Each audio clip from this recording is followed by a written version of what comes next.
In front of me is HUAWEI Mate 20 Pro, and today I would like to show you how you can add audio or video file to text message. Begin by launching Messages app and selecting or creating a chat. Then click on this plus at the bottom left corner and scroll all the way down to tap on Attach File, and this way add an audio one.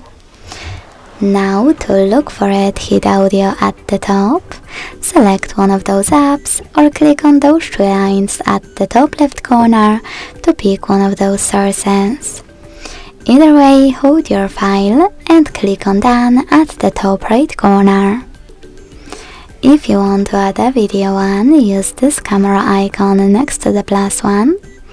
Look for video here and click on it to add it.